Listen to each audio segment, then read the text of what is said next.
Hello, friends. If you enjoy the content, I'd truly appreciate it if you hit that subscribe button. It helps a lot. Also, don't forget to leave a like and share your thoughts in the comments. Your interaction not only supports the channel's growth, but also helps these stories reach more people. Thank you all for being here. Where are you watching from? Let me know in the comments.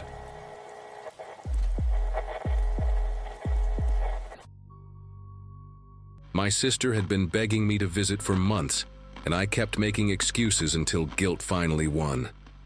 October of 2024, a Friday evening, I loaded up my Subaru Outback with an overnight bag and a cooler full of her favorite craft beers and started the 4-hour drive from Nashville to Knoxville. I worked as a veterinary technician at a clinic near Vanderbilt, pulling long shifts that left me too exhausted for much of a social life. Most people from my graduating class had already settled into marriages and mortgages by now, but I was still renting a 1-bedroom apartment and spending my weekends catching up on sleep. That particular Friday, I left later than planned because a German Shepherd came in with a bowel obstruction and I refused to leave until he was stable. By the time I merged onto I-40 heading east, the sun had already bled out behind the hills, and the sky had turned that bruised purple color that always made me drive a little faster. I cranked up the heat and told myself I would be at Candace's place before midnight. The first hour passed without incident. I had a true crime podcast playing through my speakers, some case about a missing woman in Ohio, and I remember thinking how strange it was to find comfort in other people's tragedies. The traffic thinned out past Cookville, and soon I was one of maybe 3 cars visible in either direction. Tennessee has this way of swallowing you once you leave the cities behind. The hills roll up on both sides like shoulders hunching against the cold, and the trees press so close to the road that your headlights catch nothing but bark and shadow. I stopped at a gas station around 8:30 to fill up and grab a coffee. The attendant was a tired-looking woman with a crucifix tattoo on her wrist, and she told me to drive safe because there had been fog warnings past mile marker 80. I thanked her, topped off my tank, and pulled back onto the highway without a second thought. My mirrors showed nothing but darkness behind me, and I had no reason to think that would change. 15 minutes after leaving the gas station, I noticed headlights appearing in my rearview mirror. That alone meant nothing. Plenty of people travel I-40 at night, truckers mostly, sometimes families trying to make good time while the kids sleep. But these headlights were different. They came up fast, way too fast, and then settled about 10 feet behind my bumper. High beams, the kind that fill your entire car with white light and turn your mirrors into weapons against your own eyes. I tilted the rear view to cut the glare and squinted at my side mirrors, trying to make out the shape of the vehicle. It looked like a pickup truck, older model sitting high on its chassis. I tapped my brakes a couple times, the universal signal for back off, but the truck did not slow down. If anything, it crept closer. I could feel the heat of those headlights on the back of my neck like a physical pressure, and I told myself this was just some impatient local who wanted me to speed up or move over.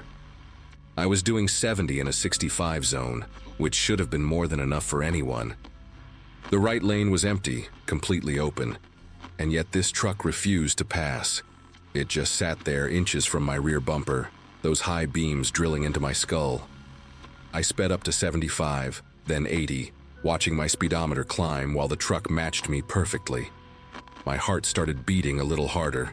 I checked my phone and saw 1 bar of signal, barely enough to load a text message. The next exit was 14 miles away according to the last sign I remembered passing. I moved into the right lane, slowing down deliberately, giving the truck every opportunity to blow past me and disappear into the night.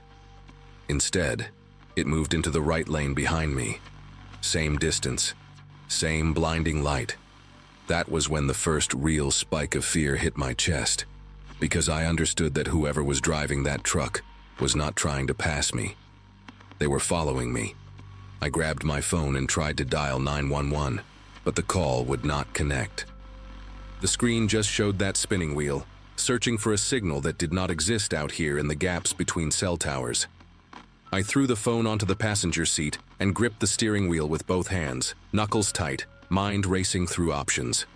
The highway stretched ahead in a long straight line with no exits, no gas stations, nothing but guardrails and trees and the occasional mile marker reflecting my headlights back at me. Then the truck accelerated. I watched it swing into the left lane, engine roaring loud enough that I could hear it over my own car. And for one hopeful second, I thought the driver had finally gotten bored and decided to pass. But the truck did not pass. It pulled up alongside me, matching my speed exactly. And then it started drifting toward my lane.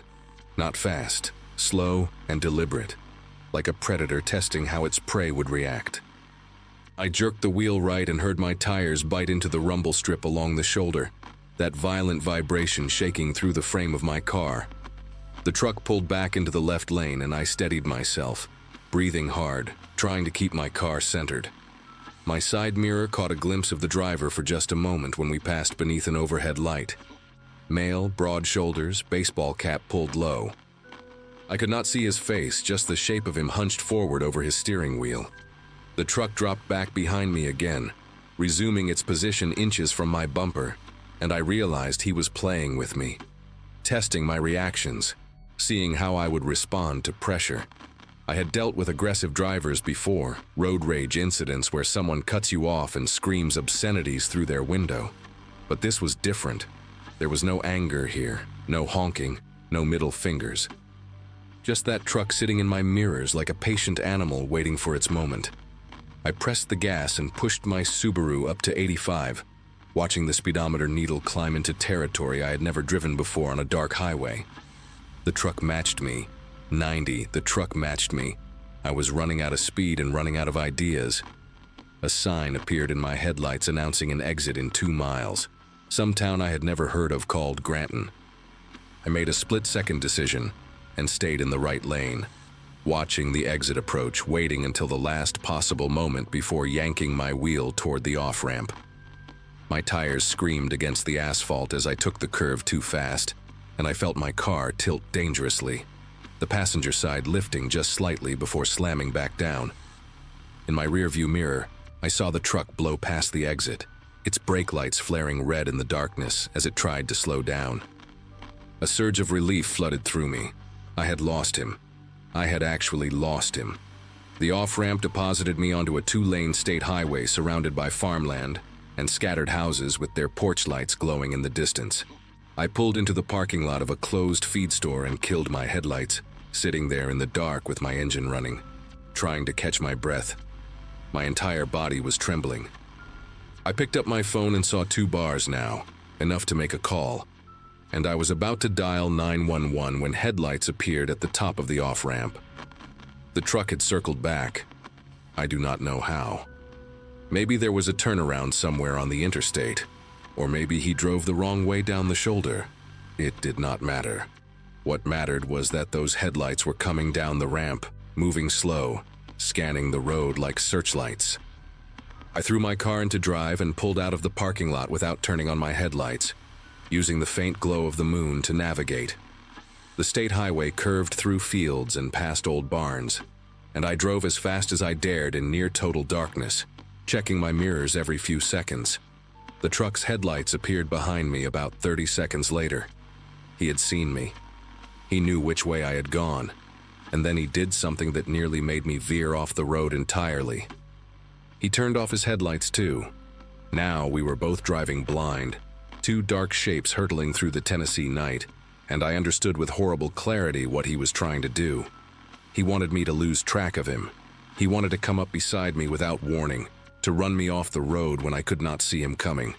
I was not just being followed anymore. I was being hunted. I turned my headlights back on because I had no choice. The road ahead curved sharply and I could not navigate it blind. Not at this speed. Not with my heart pounding so hard I could feel it in my teeth. The moment my lights came on, I saw the truck in my side mirror. It had crept up into my blind spot, maybe 15 feet behind me and to the left, completely invisible until that second. If I had tried to change lanes, he would have clipped me. If I had slowed down, he would have been on top of me. I screamed, actually screamed out loud in my car, and punched the accelerator. The Subaru lurched forward and I took the curve way too fast, feeling my back end swing loose on the gravel shoulder before the tires caught again. The truck fell back slightly, but only slightly. I could see his outline now in my rear view, that dark shape against the darker sky, pacing me like a wolf running alongside a wounded deer. A mailbox flashed past on my right, then another, and I realized I was passing through some kind of rural neighborhood. Houses sat back from the road behind long driveways, their windows dark, their occupants asleep and oblivious to the nightmare unfolding on the road in front of their homes.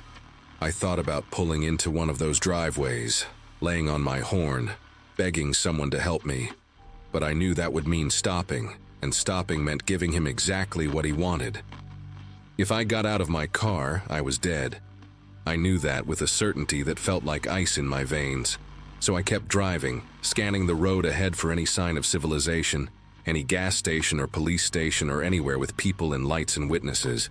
My phone buzzed on the passenger seat and I grabbed it without looking, hitting the speaker button. It was Candace, calling to ask where I was. I started talking before she could finish her sentence, words tumbling out in a rush, telling her someone was following me. Someone was trying to run me off the road. I did not know where I was. I needed help. I needed the police. She went quiet for a second and then her voice came back sharp and focused. She told me to stay on the line. She was calling 911 from her landline right now. Just keep driving. Just keep talking to her. Tell her every road sign I passed. I had never loved my sister more than I did in that moment. I read off every sign I could see. County Road 114. A mile marker with a number I could barely make out. A faded billboard advertising a church revival from 3 years ago. Candace repeated everything back to me, relaying it to the 911 dispatcher on her other phone. The truck stayed behind me, close but not closing the gap, like he was waiting for something. Then I saw lights ahead. Not headlights, but fixed lights, the kind that meant a building, a business, something other than empty farmland. As I got closer, I could make out the shape of a large structure with a parking lot, and my heart nearly burst with relief when I recognized what it was. A way station for commercial trucks, the kind with a small office building and those bright fluorescent lights that stay on all night. There was a semi parked in the lot, its cab dark, but its presence meaning someone was probably sleeping inside. I pulled into that parking lot going 60 miles an hour, and slammed on my brakes so hard the seatbelt cut into my chest.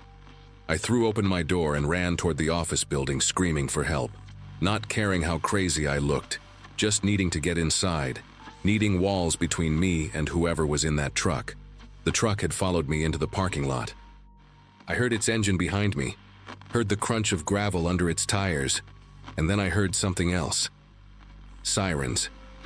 Distant but getting closer. That beautiful wailing sound cutting through the night air. The truck stopped.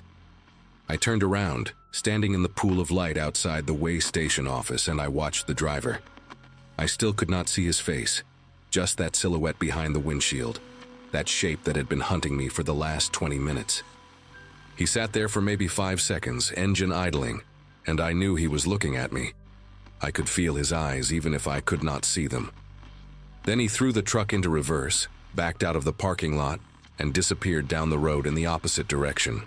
The semi-driver had woken up and was climbing out of his cab, asking me what was wrong, and I just collapsed against the wall of the office building and started crying. The police arrived about 4 minutes later. They found me still sitting there, shaking, trying to explain what had happened while Candace stayed on the phone with me the entire time. They never caught him. I gave the officers everything I could remember. Dark pickup truck, older model, maybe a Ford or a Chevy from the late 90s. Male driver, large build, baseball cap. No license plate because I never got a clear look at it in the dark. They put out a bulletin, searched the surrounding roads, checked traffic cameras at the interstate exits. But the truck had vanished like it had never existed. A detective called me 2 weeks later and told me they had found 3 other reports from women who described similar incidents on that same stretch of I-40 over the past year. Same tactics, high beams, tailgating, trying to force them off the road. None of them got a plate either. None of them could identify the driver. He was still out there, the detective said. and all they could do was increase patrols and hope someone eventually got lucky enough to catch him in the act. That word stuck with me. Lucky. Like surviving was just a matter of chance. I still drive to Knoxville to see Candace, but I never take that route anymore.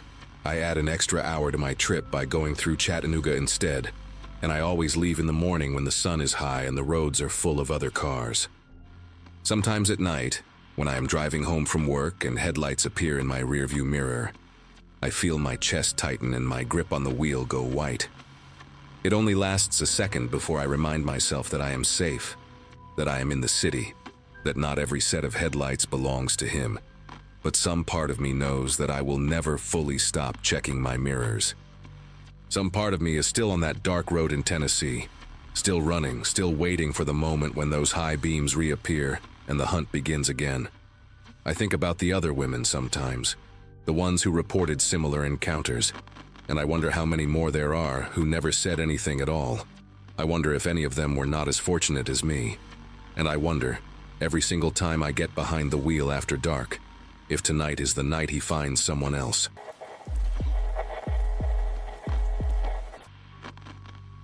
Irrigation equipment sales might sound boring, but the job takes you places most people never see. My territory covers the rural stretches of Missouri, Arkansas, and parts of Oklahoma. Farming country where the nearest Walmart can be 40 miles away, and cell towers are more of a suggestion than a guarantee. I graduated from a small college in Kansas back in 2015, and 8 years later, I had worked my way up to regional accounts manager, which really just meant I spent more time on the road than at home. That particular Wednesday in late March 2023, I had finished my last meeting of the week in a town called Pocahontas, Arkansas. A sleepy little place with one stoplight and a diner that served the best chicken fried steak I have ever tasted. My GPS showed 2 routes back to my motel in Jonesboro, the main highway, which would take an hour and 40 minutes, or a series of county roads cutting through farming corridors that promised to shave off almost 40 minutes. I was tired. My back ached from 3 nights on cheap motel mattresses, and all I wanted was a hot shower and a cold beer. The shortcut seemed like the obvious choice. I pointed my rental car, a white Chevy Malibu that smelled like someone had chain-smoked in it for a decade, toward the setting sun, and headed into the emptiest stretch of land I had seen in years. The first half hour was peaceful in a way that city people never really understand. Fields rolled out in every direction, brown and gray with early spring stubble, waiting for the planting season to bring them back to life. The road was narrow, barely wide enough for 2 cars to pass without one of them drifting onto the gravel shoulder, and the asphalt was cracked and patched in a dozen places. I passed maybe 3 farmhouses total, all of them set far back from the road with long dirt driveways and rusted mailboxes leaning at odd angles. No other vehicles, not a single one. The sun kept dropping, turning the sky into bands of orange and purple, and I cracked my window to let in some of the cool evening air, because the heater in the Malibu was broken on full blast. My phone had lost signal about 15 minutes after I left Pocahontas, and the radio was nothing but static, so I drove in silence. Just me, the hum of the engine, and the occasional crow lifting off from a fence post as I passed. I remember thinking how isolated it felt, how far removed from anything resembling civilization. At the time, it seemed almost meditative, calming. I had no idea that someone was watching me drive deeper into that emptiness, counting the minutes until I reached their trap. I saw the first branch about 40 minutes into the drive. It was a thick limb, maybe 8 inches in diameter and about 12 feet long, lying diagonally across the road. The bark was still pale where it had broken from the tree, and a few green buds clung to the smaller twigs. It looked fresh, like it had fallen within the last day or 2. We had gotten some strong winds earlier that week, so it did not strike me as unusual. I slowed the Malibu to a crawl and studied the obstacle. There was just enough room on the right shoulder, where the asphalt gave way to packed dirt and gravel, to squeeze around it without going into the shallow drainage ditch beyond. I eased the car over, felt the tires crunch on loose stones, and passed the branch without any trouble. As I pulled back onto the road and accelerated, I glanced in my rearview mirror almost out of habit.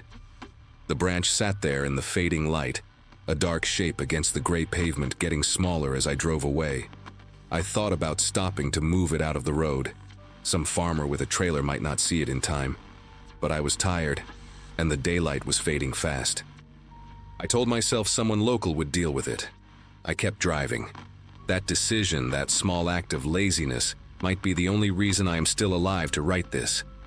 Maybe 3 or 4 minutes passed. I had just crested a small rise in the road, one of the few elevation changes in that pancake flat landscape, when something made me look in the rearview mirror again. I cannot explain why. Call it instinct, call it paranoia, call it whatever you want. But I looked, and what I saw turned my entire body cold.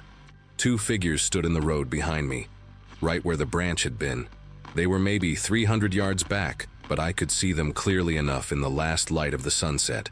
2 men, both wearing dark clothing, and they were dragging something across the asphalt.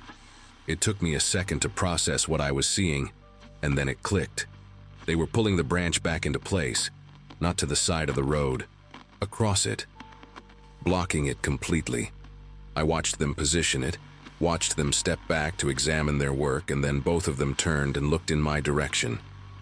I do not know if they could see me watching them in my mirror, but it felt like they could. It felt like they knew exactly where I was and exactly what I was doing. My foot pressed down on the gas pedal without any conscious decision from my brain, and the Malibu surged forward. The speedometer climbed from 40 to 50 to 60. I needed to get out of there. I needed to find a main road, another car, a farmhouse with lights on. Anything. The GPS on my phone was useless without signal. But before I had lost connection, it had shown this road continuing straight for another 6 or 7 miles before intersecting with a larger county route. 6 miles. At 60 miles per hour, that was 6 minutes. I could do 6 minutes. I gripped the steering wheel so tight my knuckles ached, and kept my eyes locked on the road ahead, scanning for any sign of civilization, any indication that I was getting closer to safety. The fields blurred past on either side, darker now as the sun slipped below the horizon, and the Malibu's headlights clicked on automatically, cutting 2 pale beams through the gathering dusk. I kept checking the rearview mirror, but the road behind me was empty, just fading gray asphalt disappearing into shadow. The 2 men were gone, or at least too far back to see. For about 90 seconds, I let myself believe that maybe I was overreacting. Maybe they were just local guys clearing debris from the road. Maybe they had put the branch back to mark a hazard until they could return with a chainsaw. My brain scrambled for any explanation that did not involve what my gut already knew was true. And then I came around a gentle curve and saw it, and every desperate rationalization died in my throat. Another branch. No, not a branch. A tree. An entire oak tree, not huge but substantial, maybe 30 feet long, with a trunk as thick as a telephone pole, lying directly across the road. Both ends stretched into the drainage ditches on either side, leaving no gap, no shoulder to squeeze through. Nothing. I slammed on the brakes and the Malibu skidded, the tires screaming against the asphalt, and I came to a stop maybe 20 feet from the barrier. My headlights illuminated the trunk in a harsh detail, the raw, pale wood where it had been cut, not broken, cut with a chainsaw, the teeth marks still visible in the flesh of the tree. This was not storm damage. This was not an accident. Someone had felled this tree and dragged it into the road, positioned it carefully to make sure no vehicle could pass. I sat there, engine idling, staring at that barricade, and my mind raced through options that all led nowhere. I could not drive around it. I could not drive through it, and I could not go back, because somewhere behind me 2 men had sealed the road and were probably already walking in my direction. I was boxed in, trapped on a strip of crumbling asphalt in the middle of nowhere, with night falling fast and no way to call for help. That is when they appeared. Not from behind me, where I expected them, but from the sides. From the tree lines that bordered the fields on either side of the road, maybe 50 yards back from the asphalt. First one silhouette on the left, stepping out from between 2 gnarled oaks, then another on the right. emerging from a cluster of brush. Then two more, one on each side, spaced apart like they had rehearsed this. I counted 5 in total before I stopped counting, because my brain was no longer processing information in any useful way. They walked slowly, deliberately, not running, not shouting, just moving toward the road with the calm patience of people who knew their prey had nowhere to go. The last of the daylight was almost gone, but I could make out enough details to know these were not teenagers playing a prank. They were grown men, most of them heavy-set, wearing work clothes, canvas jackets, boots, jeans stained with dirt or oil, and they were carrying things, long things. One of them had what looked like a pipe or a metal rod. Another held something with a wooden handle, an axe or a sledgehammer, I could not tell. A third had a length of chain wrapped around his fist, the excess dangling at his side. These were not tools for clearing brush. These were weapons. And they were walking toward me like they had all the time in the world. I had maybe 30 seconds before they reached the road. My mind finally kicked into gear, running through every possible option at a speed that felt almost detached from my body. I could get out and run into the fields, but they knew this land, and I did not. And I would be running blind in the dark while they closed in from multiple directions. I could stay in the car and lock the doors, but a sledgehammer or an axe would go through a window in seconds, and then I would be trapped in a metal box with no way to defend myself. I could try to ram the tree blocking the road, but it was solid oak and the Malibu was a mid-sized sedan. At best, I would destroy the front end of the car and disable my only means of escape. None of the options were good. All of them ended with me dead or worse on this empty stretch of road where no one would find me for days. But then I looked at the tree again, really looked at it, and I noticed something.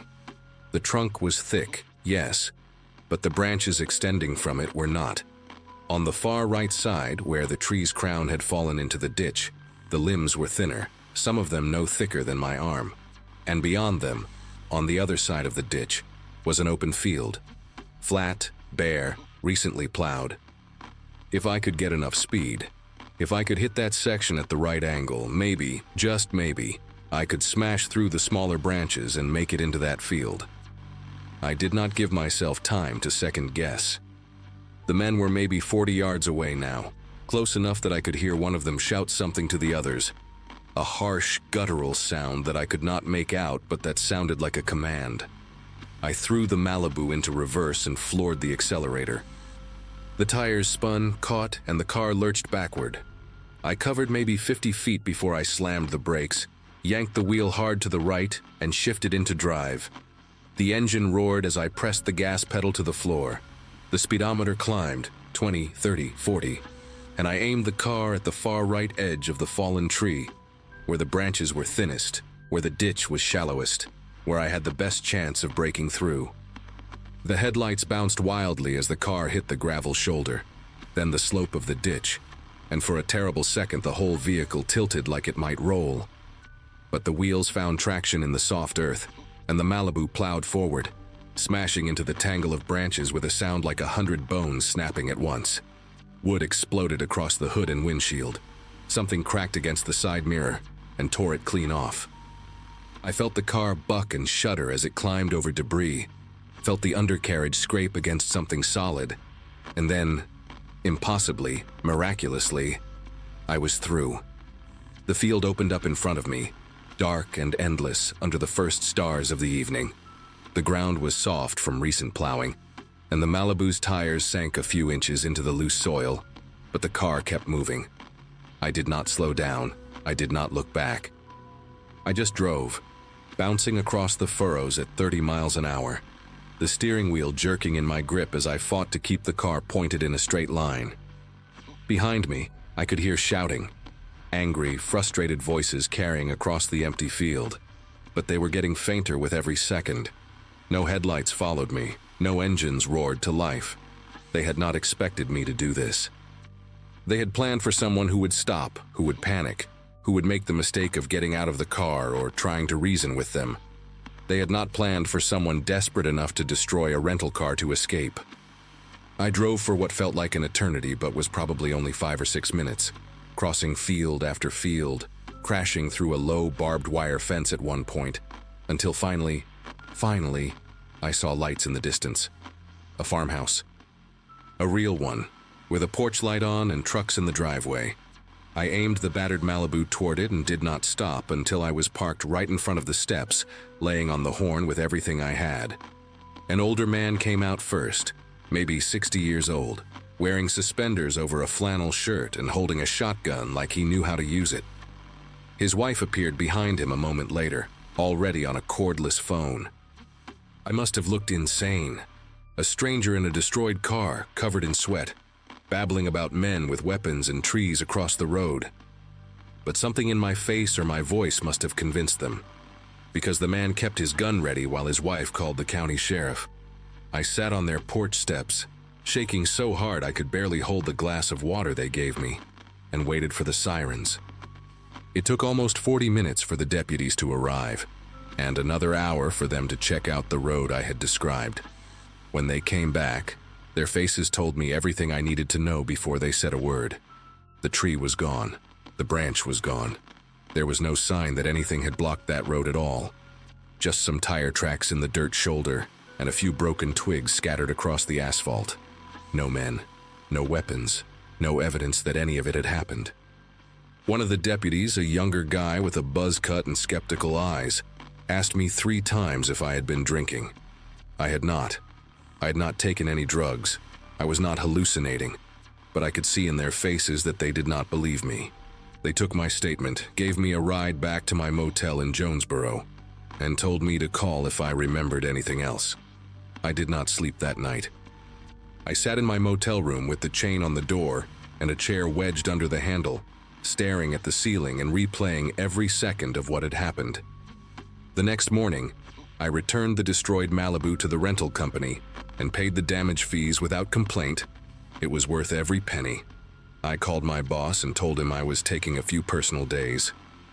Then I drove home to Kansas, taking only major highways the entire way, and I did not stop for anything except gas at well-lit stations with plenty of other cars around. In the weeks that followed, I did some research.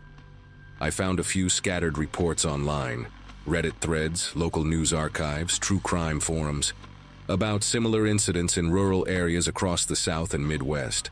Fake accidents, staged breakdowns, trees or debris blocking isolated roads. Most of the stories ended with the victim escaping, like me, but a few ended with people simply disappearing, cars found abandoned, missing persons reports that went nowhere. The common thread in all of them was isolation. These people, whoever they were, targeted travelers on back roads, people who would not be missed right away, people whose disappearance could be written off as an accident or a runaway. I never found out who the men on that road were. I never found out what they wanted from me, and part of me hopes I never do.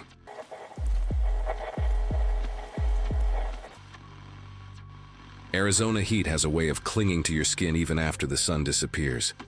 And that September night in 2022 was no exception. My name is Carolyn, and I had just turned 34 2 weeks before accepting a job offer that would change everything. Phoenix seemed like the fresh start I needed after spending my entire adult life in El Paso. Same apartment, same dead-end office job, same faces at the grocery store who still remembered me as the quiet girl from high school. A friend from college had connected me with a position at a marketing firm downtown, and for the first time in years, I felt something close to hope. So I packed everything I owned into my old Subaru Outback and decided to drive through the night, because sleeping in motels alone made me more anxious than exhaustion ever could. The plan was simple. 8 hours on the road, arrive by sunrise, begin a new chapter. I had made this drive once before during daylight, and it felt manageable enough. What I did not account for was how different the desert becomes when darkness swallows every familiar landmark, and the highway stretches into an endless black ribbon ahead. By midnight, I had passed Tucson, and was somewhere between Picacho and Casa Grande, though the specifics blurred together after hours of nothing but headlights, cutting through emptiness. The radio had given up on me about 40 miles back, cycling through static and fragments of Spanish stations that faded in and out like whispers. I remember glancing at my phone, no signal, not even a single bar, and thinking how isolated this stretch of road truly was. There were no streetlights out here, no billboards, no signs of civilization beyond the occasional reflective mile marker that flashed green in my headlights. My coffee had gone cold hours ago, and I was running on adrenaline and the promise of a bed waiting for me in Phoenix. That was when I noticed the temperature gauge on my dashboard creeping upward, the little needle inching toward the red zone with a slowness that felt almost deliberate. I told myself it was nothing, maybe just a sensor glitch from the old car acting up. But deep down I knew that needle had never lied to me before. Within minutes the needle was buried in the red, and a thin wisp of steam began curling up from beneath the hood. I gripped the steering wheel tighter and started looking for somewhere to pull over. But there was nothing, just flat desert on both sides, scrub brush and darkness stretching toward mountains I could not see. The steam grew thicker, flooding across the windshield until I could barely make out the road in front of me. I had no choice. I eased onto the narrow shoulder, gravel crunching under my tires as the car rolled to a stop. When I turned off the engine, the silence hit me like a wall.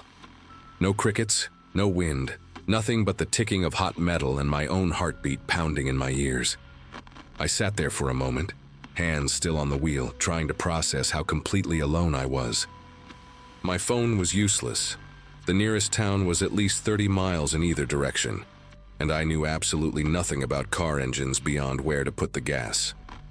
I popped the hood release but stayed inside, remembering something my father told me years ago about letting an overheated engine cool down before touching anything. The dashboard clock read 12:47.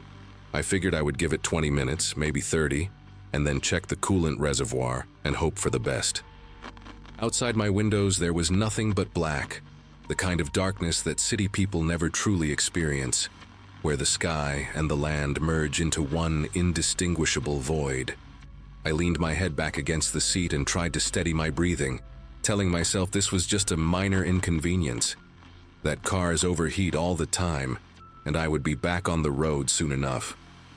That was when I saw headlights appear in my rearview mirror, small at first, growing larger as a vehicle approached from the direction I had come. Relief washed through me for exactly 3 seconds before the headlights went dark. The vehicle was still coming. I could hear the engine now, a low rumble growing closer. But whoever was driving had turned off their lights completely. My first instinct was to start my car and drive, overheated engine or not, but my hands would not cooperate. I watched in the side mirror as the shape materialized out of the darkness. An old pickup truck, maybe from the 80s, with a dull paint job that seemed to absorb what little moonlight there was. It pulled up about 20 feet behind me and stopped. The engine cut off. For a long moment nothing happened, and I sat there barely breathing, telling myself it was probably just someone checking if I needed help. A good Samaritan who turned off his lights because why? I could not think of a single reasonable explanation. Then the driver door opened with a metallic creak that echoed across the empty desert, and a man stepped out. He was tall and lean, wearing dark jeans and a work jacket despite the lingering heat. I could not see his face clearly, just the outline of him standing there, watching my car. His hands hung at his sides but slightly behind his hips, like he was holding something or hiding something. I could not tell which. He started walking toward me with slow, deliberate steps, and every nerve in my body screamed at me to do something. I hit the lock button, even though I was almost certain the doors were already locked, and the click seemed impossibly loud in the silence. The man stopped about 5 feet from my window. He tilted his head to one side, and when he spoke, his voice was calm, almost friendly, like we were neighbors chatting over a fence. "Carolyn," he said. Just my name. Nothing else. I felt the air leave my lungs. I had not told anyone my name on this trip. I had not stopped anywhere except a gas station outside of Tucson where I paid at the pump and never spoke to a soul. My luggage was in the trunk, out of sight, with no visible tags.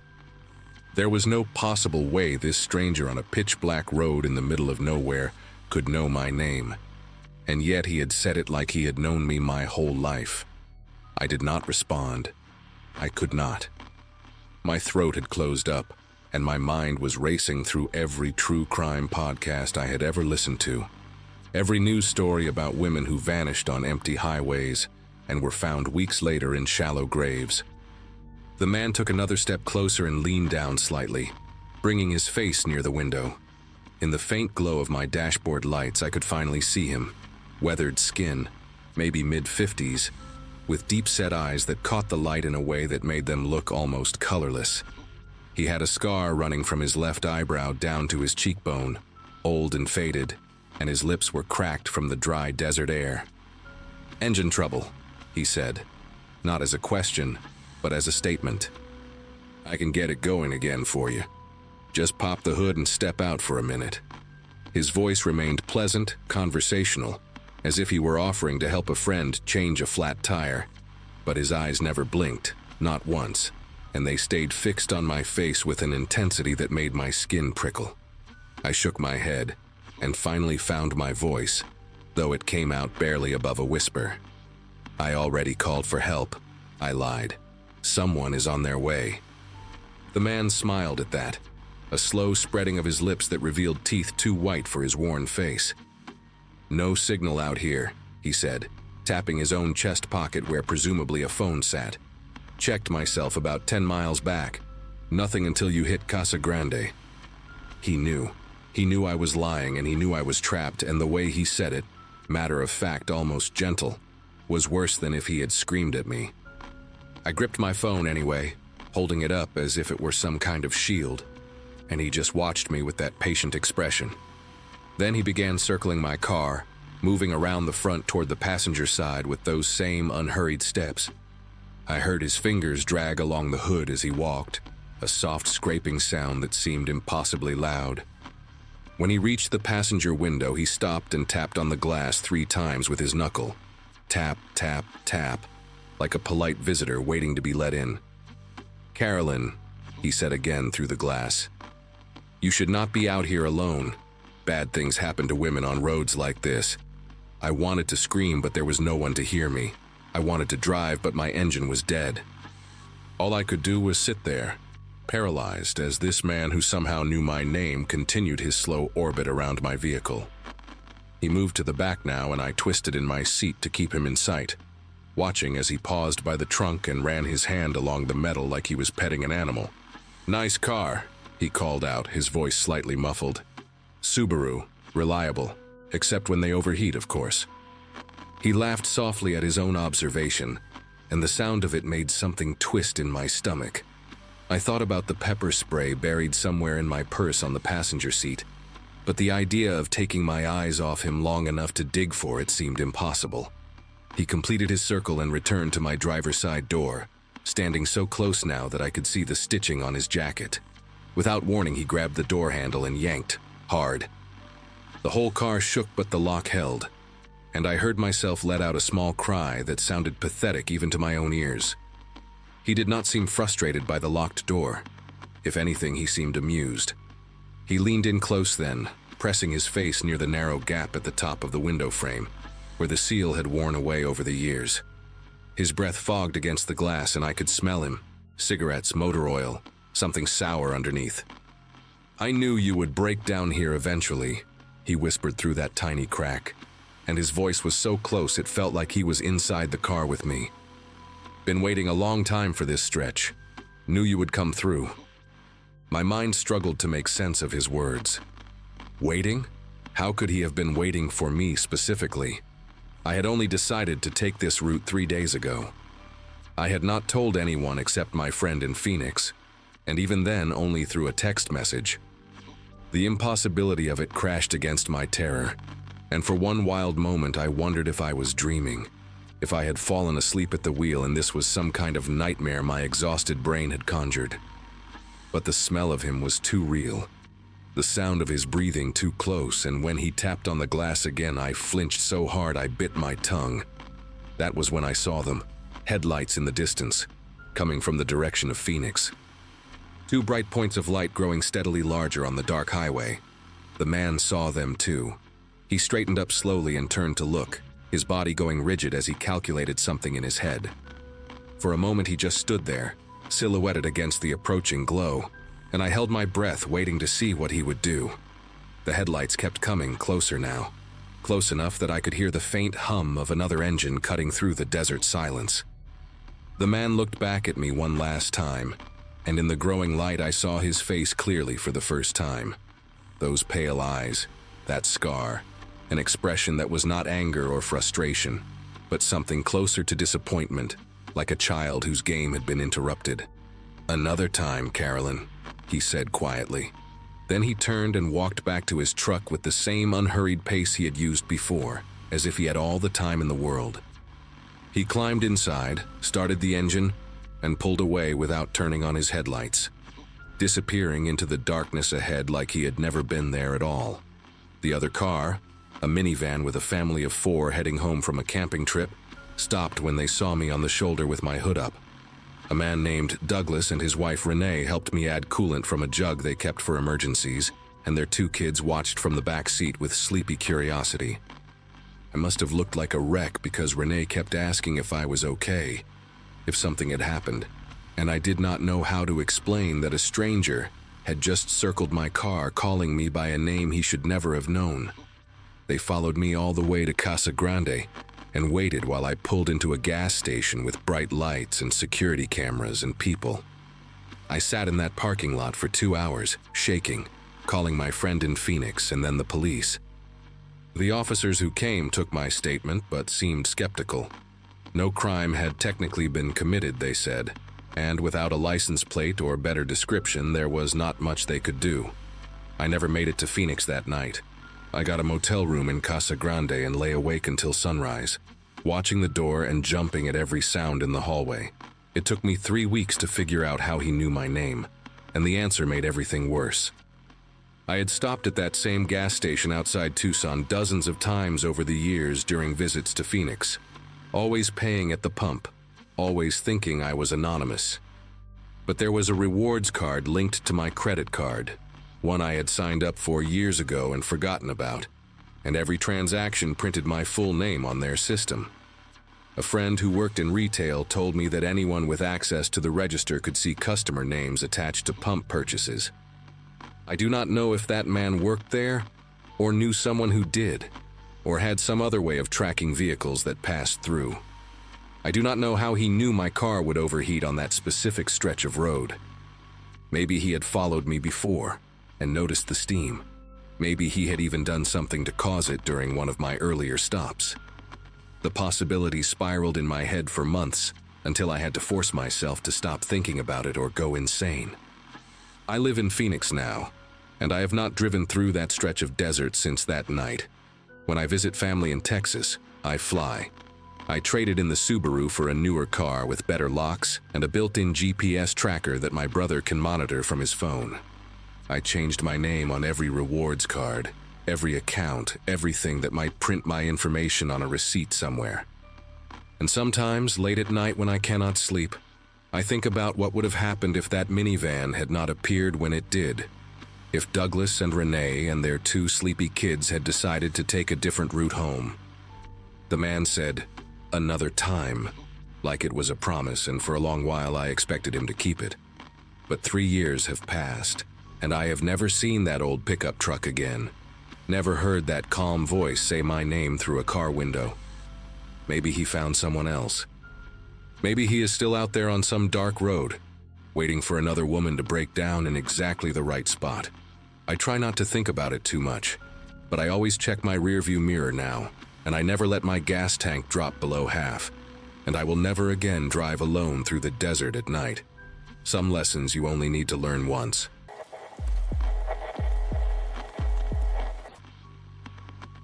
Everyone in my family graduated high school in 2008, cousins and all, which puts us right around 34 now. I mention that because when you hit your mid-30s, you start thinking you have life figured out. You have seen enough, experienced enough, and nothing really surprises you anymore. That confidence disappears real fast when you find yourself on a dark highway in rural New Mexico with a stranger pretending to be a cop standing at your window. I had been driving home from a work conference in Albuquerque, heading back to my apartment in Denver. The smart thing would have been to stay overnight and leave in the morning, but my cat needed her medication, and I had nobody to check on her. So there I was, somewhere past 2 in the morning, surrounded by nothing but flat, empty desert and the occasional cactus shadow in my headlights. The highway stretched ahead like a black ribbon into nowhere, and I had not seen another car for at least 40 minutes. I was listening to some old country station, the kind that plays classics from the 70s and 80s, trying to keep myself awake with bad singing and strong gas station coffee. The speed limit was 75, and I had been doing maybe 78, nothing crazy. That is when I noticed headlights appear in my rearview mirror, coming up fast. I figured it was just someone in a hurry, maybe a trucker running late on a delivery, so I moved slightly to the right to give them room to pass. But they did not pass. The car slowed down and settled right behind me, close enough that I could tell it was some kind of sedan, gray or silver, hard to tell in the dark. Then a single blue light started flashing on their dashboard. Not a light bar on top like normal police cruisers have. Just one of those magnetic dash lights you see in unmarked vehicles sometimes.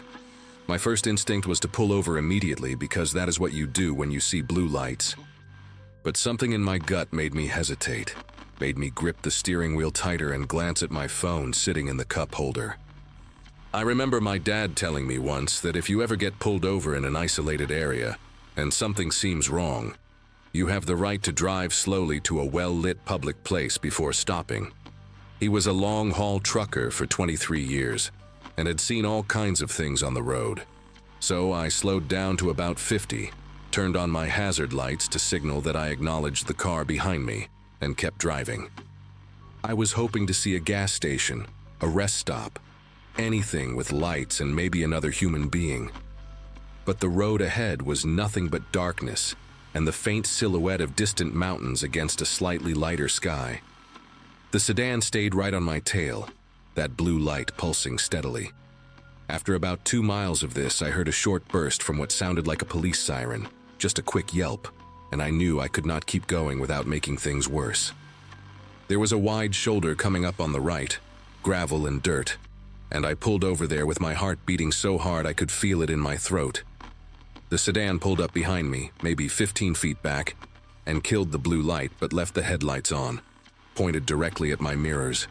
I could not see anything behind me except blinding white glare. I rolled my window down about 3 inches, just enough to talk through, and waited. It took him a long time to get out of his car, longer than any traffic stop I had ever experienced. When he finally approached, he came up fast, almost jogging, and stopped right at my window with a heavy flashlight already shining in my face. He was a big guy, over 6 feet, wearing dark pants and a black jacket with no visible patches or markings.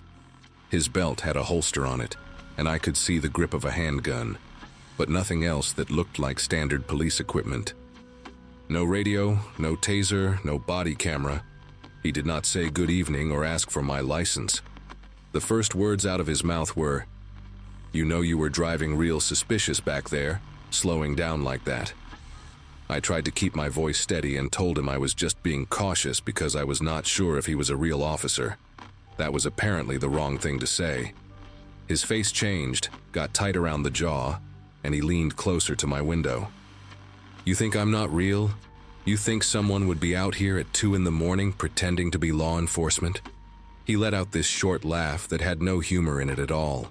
I asked him which department he was with, and he ignored the question completely. Instead, he started shining his flashlight around the inside of my car, moving the beam across my back seat, my passenger seat, the floor mats. He lingered on my work bag, a plain black laptop case, and asked what was in it. I told him it was just my computer and some work documents. He made this sound, almost like a grunt, and said he was going to need me to step out of the vehicle for a compliance check. I asked him what a compliance check was, and he just repeated himself, slower this time, like I was stupid. Step out of the vehicle for a vehicle compliance check. Everything in my body was screaming at me to stay in the car. I had never heard of a vehicle compliance check in my life, and I grew up around cops because my uncle spent 30 years with the Denver Police Department. I told the man I would be happy to cooperate, but I wanted to see his badge first. He reached into his jacket and pulled out a wallet, flipped it open for maybe 2 seconds, then snapped it shut. In that brief flash, I saw something that looked like a badge, silver and shaped like a shield. But where the department name should have been, there was nothing but scratched metal, like someone had taken a knife or a key and scraped the letters off deliberately. That image burned into my brain. A badge with no name, no department, no jurisdiction. He tucked the wallet back into his jacket and put his hand on his hip, right next to the holster. Satisfied? Now step out.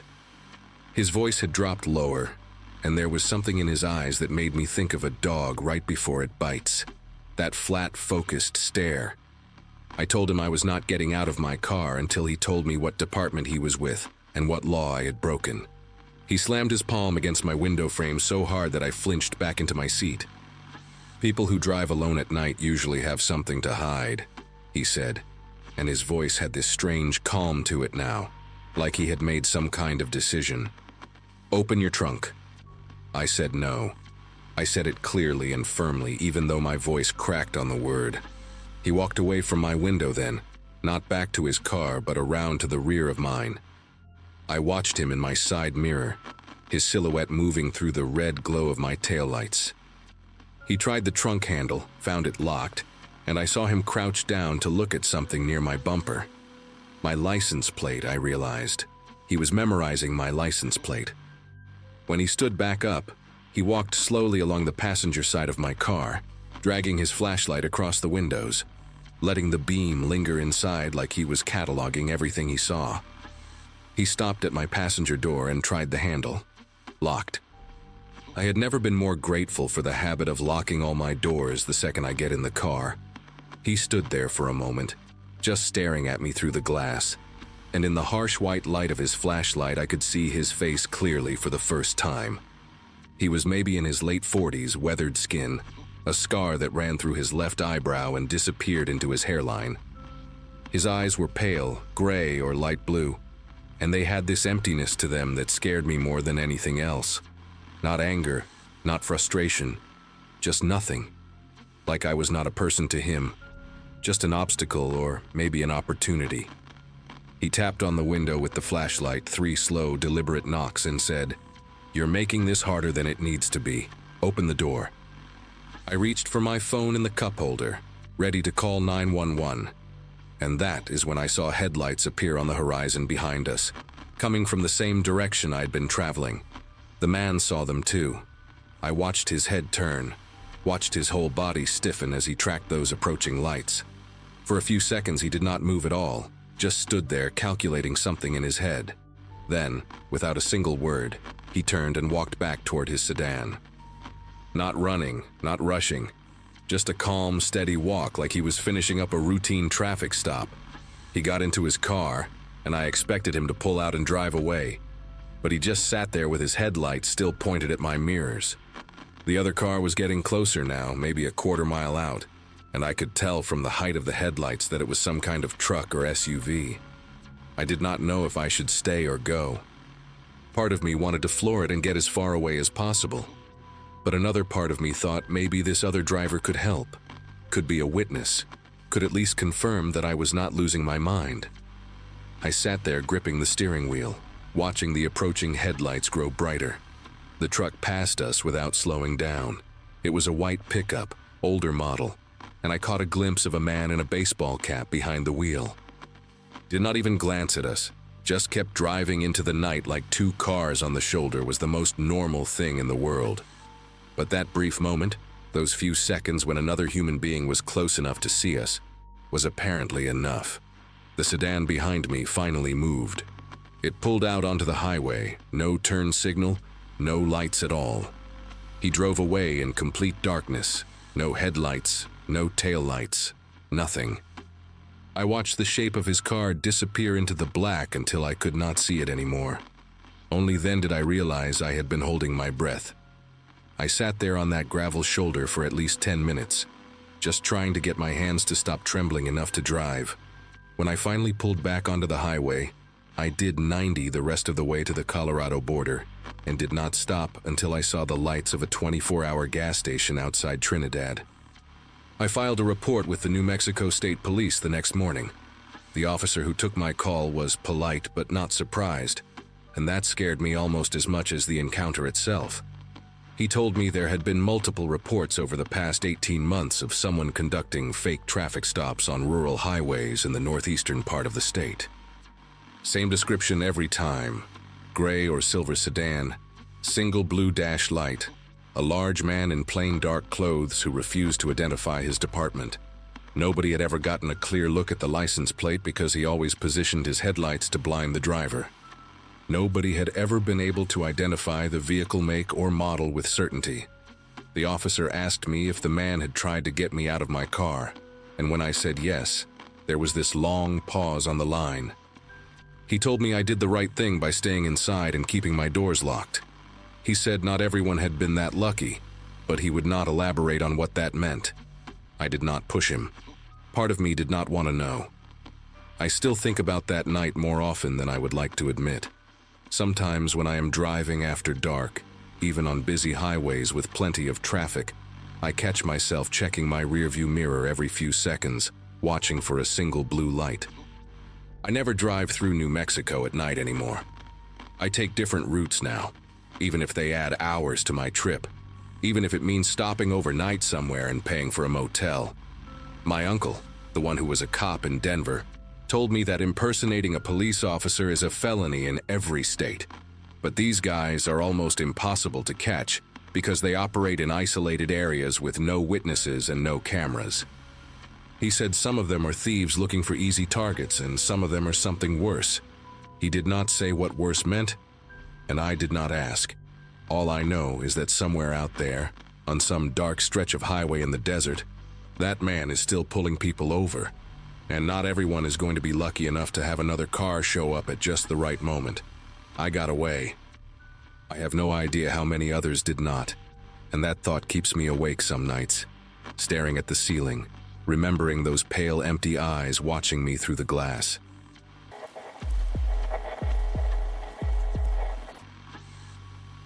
Anyone who has driven through rural Oregon knows how fast civilization disappears once you leave the main highways. A college friend of mine had gotten married that weekend at a vineyard outside Bend, and I had made the 3-hour drive from Portland to celebrate with her. By the time the reception wound down and I said my goodbyes, the sun was already sinking behind the Cascade Range, painting the sky in deep oranges and purples. I had graduated from Portland State back in 2012, spent over a decade building a career in healthcare administration, and thought I knew these roads well enough to take a shortcut. My GPS showed a 40-minute detour due to construction on the main route, but there was an alternative, a narrow county road that would shave off almost half that time. I remember thinking how peaceful it looked on the map, just a thin gray line winding through national forest land. That decision, made in the fading light of a Sunday evening, nearly cost me everything. The first few miles were unremarkable. Dense stands of Douglas fir pressed close on both sides, their branches forming a canopy that blocked what little daylight remained. I passed a single farmhouse about 2 miles in, its windows glowing warm yellow, and then nothing, just endless forest in the growing darkness. My phone lost signal almost immediately, which I expected out here, so I had downloaded the route beforehand. The road began to climb and twist, each curve revealing more of the same empty wilderness. I had the radio on low, some public station playing jazz, and I remember feeling almost hypnotized by the rhythm of the turns. Left, right, left again, the steering wheel moving smoothly through my hands. There were no other cars, no signs of life, just the hum of my engine and the occasional flash of reflective markers on the roadside. I checked the clock on my dashboard, 7:47 in the evening. According to my calculations, I had about 12 more miles before this road connected back to the highway. That is when I came around a sharp bend and saw the sedan. It was an older model, maybe a late 90s Buick or something similar. Dark green with patches of rust eating through the paint near the wheel wells. The car sat diagonally across both lanes, its front bumper nearly touching the embankment on the left side of the road, its rear blocking the narrow shoulder on the right. Both front doors hung open like broken wings, and the hazard lights blinked in a slow, dying rhythm, that amber pulse barely visible, as if the battery was almost drained. My first thought was accident. Someone had lost control on the curve, maybe hit a deer and needed help. I eased off the gas and let my Subaru roll to a stop about 30 feet behind the sedan. The headlights illuminated the scene in harsh detail. Empty driver's seat, empty passenger seat, a wadded fast food bag on the dashboard.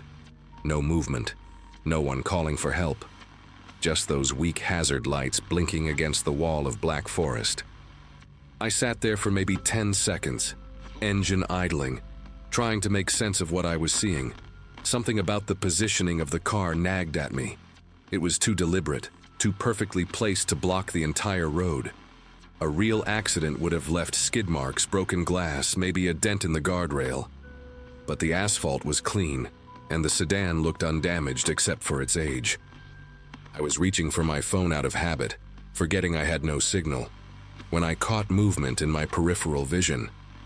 On the right side of the road, maybe 15 feet into the tree line, something shifted in the underbrush. At first, I thought it was an animal, a deer or a coyote disturbed by my headlights. But then I saw the glint of metal, a brief flash like light catching a belt buckle or a zipper, and below it, partially hidden behind a thick stump, a pair of boots. Work boots, the kind with steel toes planted firmly on the ground, not moving, just waiting. My heart began to pound so hard I could feel it in my throat. I told myself I was being paranoid, that maybe it was just someone who had gone into the woods to relieve themselves after their car broke down. But even as that thought formed, I knew it was wrong. Nobody stands perfectly still behind a tree when a car pulls up. Nobody hides. I shifted my gaze to the left side of the road, scanning the shadows beyond the reach of my headlights. And that is when I saw the second figure. This one was crouched low behind a cluster of ferns, about 20 feet from the sedan, positioned so that anyone who got out to help would have their back to him. He was wearing something dark, a hoodie or a jacket, and I could just make out the shape of his shoulders, the angle of his head as he watched my car. Two men, hiding, waiting on opposite sides of a road that saw maybe 10 cars a day. The sedan was not broken down. The sedan was a trap. Every instinct I had screamed at me to move. I did not think about it consciously. My foot simply lifted off the brake and slammed onto the gas pedal in reverse.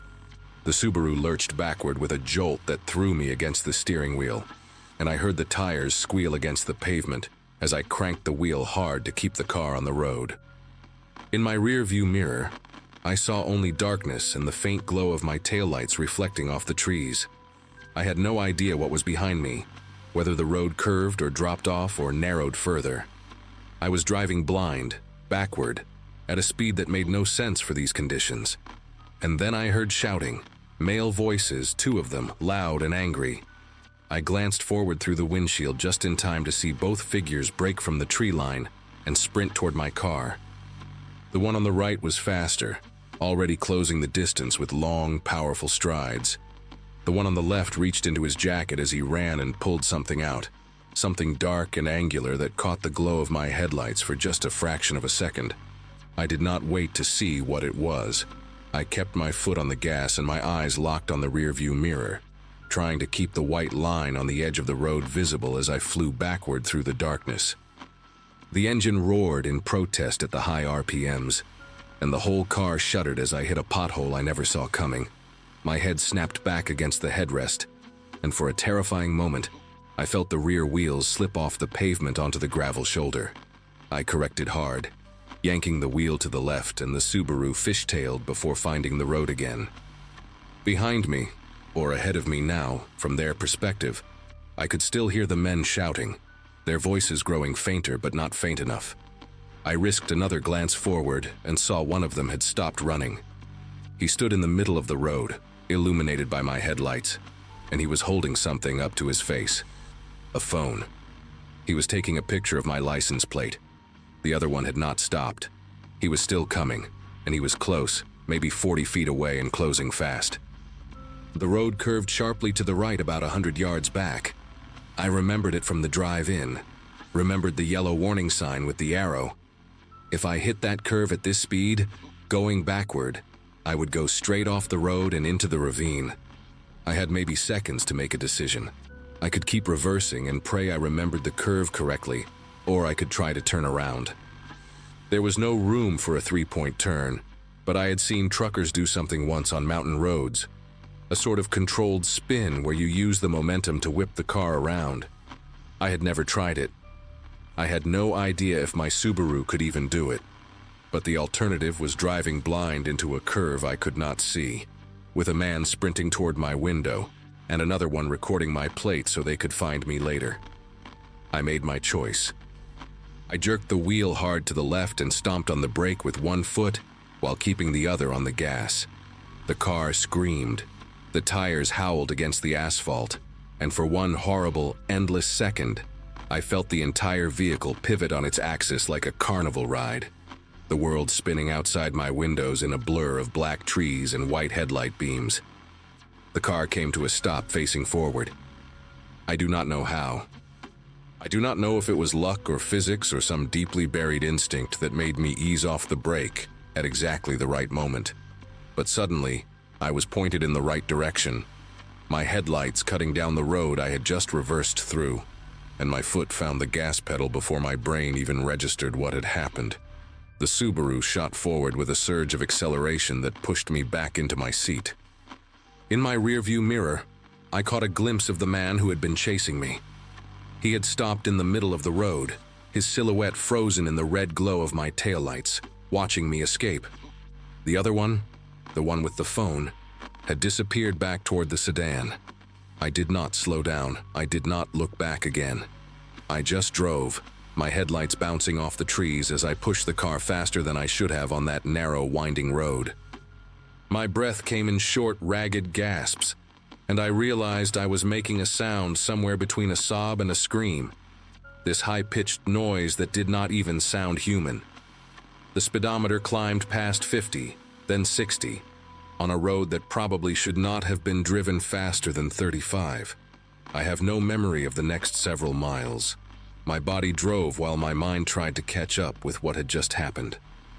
I remember gripping the steering wheel so tightly that my knuckles ached for days afterward. I remember the taste of metal in my mouth, that copper flavor you get when adrenaline floods your system. I remember flinching at every shadow, every branch that moved in my headlights, convinced that another car would appear around every bend to cut me off. But nothing came. The road stayed empty, and eventually the trees began to thin, and I saw a glow on the horizon that meant civilization. When I finally reached the highway, I pulled into the first gas station I saw, a brightly lit Chevron with a few cars at the pumps, and a teenager in an orange vest collecting shopping carts from a little grocery store next door. I parked crookedly across two spaces, stumbled out of my car, and vomited onto the pavement. The teenager stared at me. A woman filling her tank asked if I was okay. I could not answer. I just stood there, bent over with my hands on my knees, shaking so hard I thought I might collapse. The woman at the pump ended up calling 911 for me. Her name was Jolene, and she stayed with me until the police arrived, holding my arm and telling me to breathe, just breathe. 2 deputies from the county sheriff responded within 15 minutes, and I told them everything. The sedan, the men hiding in the trees, the one who photographed my plate, the object pulled from the jacket. They exchanged a look when I described the location, a look that told me this was not the first time they had heard something like this. One of them, a stocky man with a gray mustache named Deputy Farrell, told me I was lucky. He said there had been 3 similar incidents on rural roads in that area over the past 18 months. Cars blocking the road, people flagging down drivers with fake emergencies. 2 of those drivers had stopped to help. One had been beaten, robbed, and left unconscious in a ditch. The other, a woman traveling alone like me, had never been found. Her car turned up 2 weeks later in a field outside Redmond, stripped for parts, her purse still sitting on the passenger seat. They never caught anyone.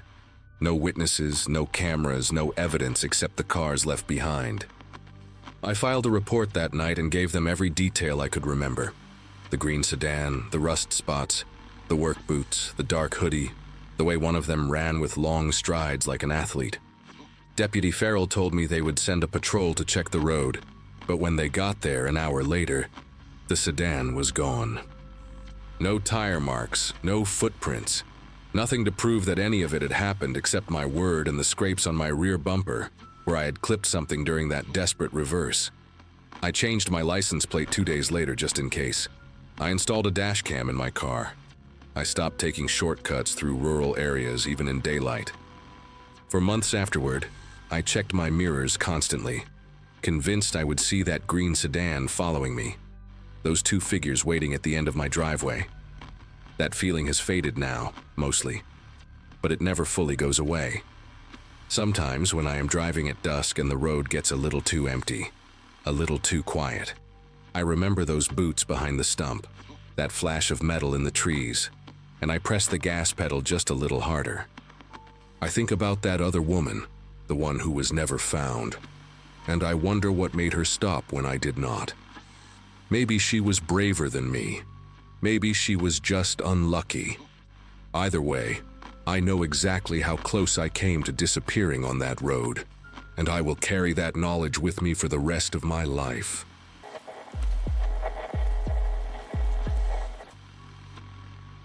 "14 hours into what should have been a 12-hour drive, my GPS decided to reroute me through some back roads in rural Georgia.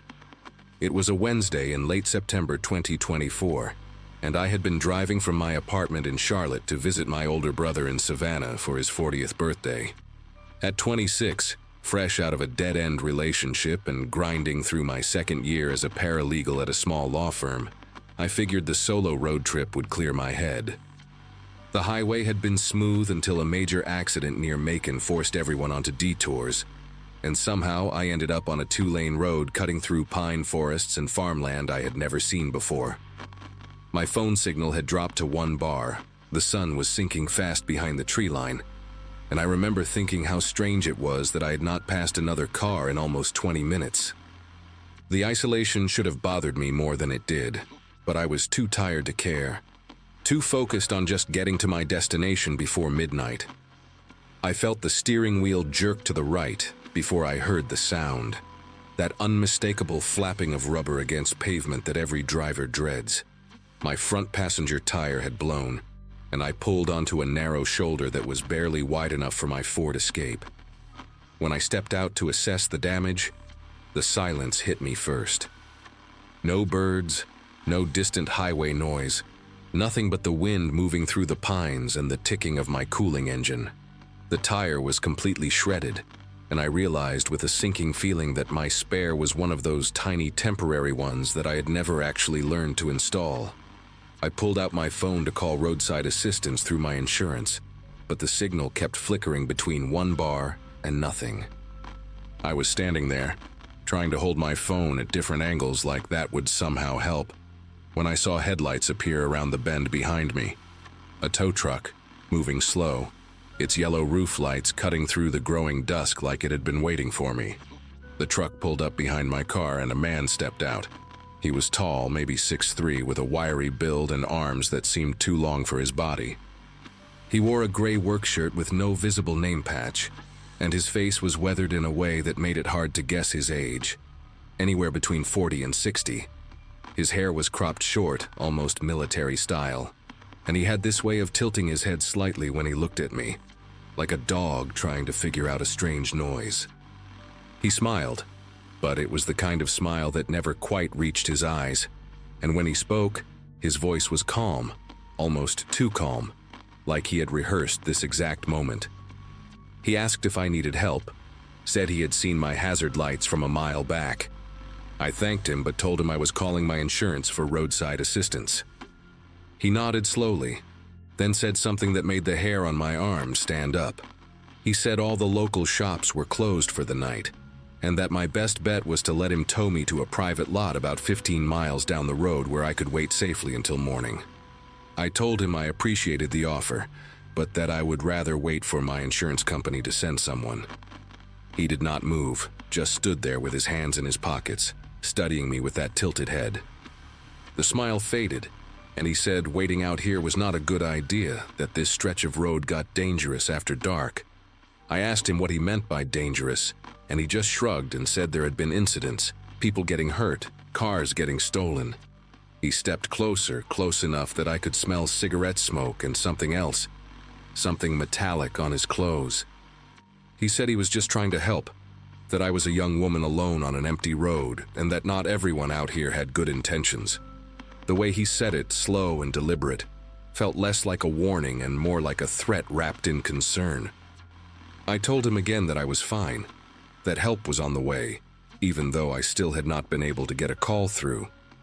He stared at me for a long moment, then walked back to his truck and leaned against the driver door, arms crossed, watching. I got back into my car and locked the doors. My heart was pounding so hard I could feel it in my throat, and I kept glancing at my rearview mirror where I could see his silhouette against the fading sky. I tried my phone again, and this time it connected for just long enough to reach my brother.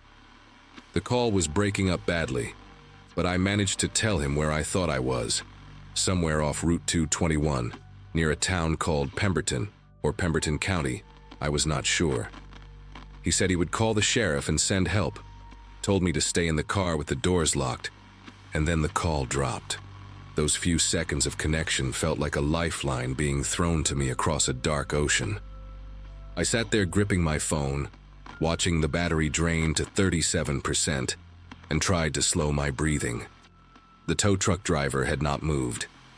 He just stood there, a dark shape against his truck, and I could feel his eyes on me even through the growing darkness. Minutes passed, maybe 10, maybe 20, and he did not leave. Then he started walking toward my car again. This time his posture was different, less casual, more purposeful, like he had made some kind of decision. He knocked on my window and I cracked it maybe an inch, just enough to hear him. His voice had changed too, lost that fake friendliness from before. He said I was making a mistake, that my phone was not going to work out here, that nobody was coming for me. He said he had been doing this a long time, and he knew how these situations ended. I asked him what exactly he had been doing a long time, and he paused, like he realized he had said too much. He recovered quickly, said he meant towing cars, helping stranded drivers, but there was a flicker in his expression that told me he was lying. I told him to leave me alone or I would call the police. He laughed at that, a dry sound with no humor in it, and said, "Go ahead, try." He pointed out that my phone had no signal, that I was miles from anywhere, and that the nearest police station was in Crawford County, a 40-minute drive even if they left right now. He knew the area too well, recited those details too easily, and that terrified me more than anything else he had said. I decided to do something that felt insane, but also felt like my only option. I rolled up my window, put my car in drive, and started moving forward on the shredded tire. The sound was awful, metal grinding against asphalt, the rims sparking in my side mirror. But I did not care. I would rather destroy my car than stay there with him. He stood in the road for a second and I thought he might try to block me. But then he jogged back to his truck. In my rearview mirror, I saw him climb in and follow me, keeping a steady distance of maybe 50 feet. He did not try to pass me or run me off the road, just followed, his headlights filling my car with harsh white light. I drove like that for what felt like forever, but was probably only 3 or 4 miles, my rim throwing sparks, my steering wheel vibrating so hard my arms ached. I kept looking for any sign of civilization, a house, a gas station, another car, but there was nothing. Just trees and darkness and that tow truck behind me like a predator trailing wounded prey. Then I saw lights ahead. Not headlights, but the blue and red flash of a police cruiser. I have never felt relief like that in my entire life. This wave of emotion so strong that tears started running down my face before I even realized I was crying. A Crawford County Sheriff's deputy had been dispatched after my brother called, and he'd been driving up and down Route 221 trying to find me. I pulled over and practically fell out of my car, waving my arms, and the deputy got out with his hand on his holster. Behind me, the tow truck had stopped about 100 yards back. For a moment it just sat there, engine running, and I pointed at it, trying to explain through my gasping breaths that the driver had been following me, pressuring me, refusing to leave. The deputy shined his flashlight toward the truck, and I saw something I will never forget. The driver making a slow, deliberate U-turn and driving away. No rush, no panic, just calm and methodical, like this was not the first time he had been interrupted. The deputy, a guy named Weston with a thick Georgia accent and kind eyes, sat me down in his cruiser and let me catch my breath. He handed me a bottle of water and asked me to describe everything that had happened, which I did, stumbling over my words but getting the important parts out. When I mentioned the name on the side of the tow truck, I had noticed it earlier, but my brain had been too panicked to process it. He frowned and asked me to repeat it. I told him it said something like, "Reliable roadside" or "Reliable recovery." But now that I thought about it, the lettering had looked wrong, uneven, like it had been applied recently and maybe not professionally. Weston typed something into his computer, waited, then looked at me with an expression that made my stomach tighten. He said there was no registered towing company by that name in Crawford County, or any of the surrounding counties. He asked if I had noticed the license plate on the truck, and I had. Georgia plates, I was pretty sure, starting with the letters BKV. He typed that in too, and after a long pause, he told me the plate did not match any registered tow truck in the state database. Weston called for backup and stayed with me while we waited. Another deputy arrived about 20 minutes later, and they arranged for a legitimate tow truck to come get my car from a company in the next town over. While we waited, Weston told me some things that kept me awake for weeks afterward. He said this stretch of Route 221 had been flagged internally for unusual activity over the past 18 months. Cars reported stolen after breakdowns, a couple of drivers who had gone missing for hours before turning up disoriented and unable to explain where they had been. One woman had her car towed to what she was told was a repair shop, but when police investigated, the address did not exist. They found her vehicle 3 weeks later, stripped for parts, in a barn about 60 miles away. No arrests had been made because nobody could identify the people involved. The descriptions were always vague: average height, average build, forgettable face. But the man I had encountered was not forgettable at all, and when I described him in detail, Weston wrote down every word like it might actually help them catch whoever was doing this. My brother drove up from Savannah to meet me at the Crawford County Sheriff's Station, and I have never hugged anyone so hard in my life. He took one look at me. Mascara streaked down my face, still shaking, clutching a styrofoam cup of cold coffee, and did not say a word, just wrapped his arms around me and let me fall apart. The deputies took a formal statement, showed me some photographs of known vehicle theft suspects in the region, but none of them matched the man I had seen. They told me they would be in touch if anything developed, gave me a case number and a victim's advocate card, and sent me on my way. My brother drove us both to Savannah that night in his truck, while my ruined Ford sat in an impound lot waiting to be assessed. I did not sleep at all. Every time I closed my eyes, I saw that tow truck's headlights in my rearview mirror, steady and patient, and I heard his voice telling me that nobody was coming. I kept thinking about what would have happened if my brother had not answered his phone, if the deputy had been 5 minutes later, if I had made the mistake of trusting that man and letting him tow my car to whatever private lot he had in mind.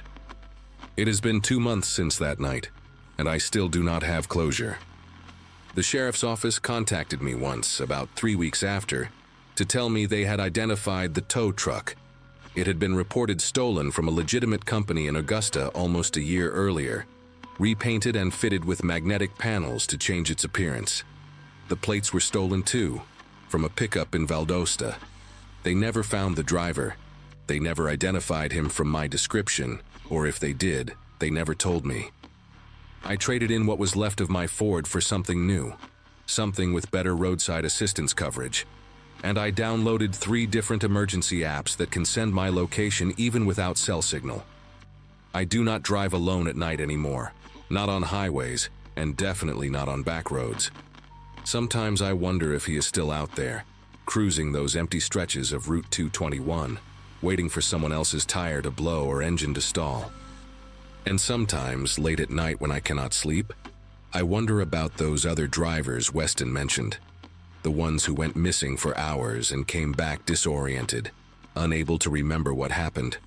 I got lucky. I know that now.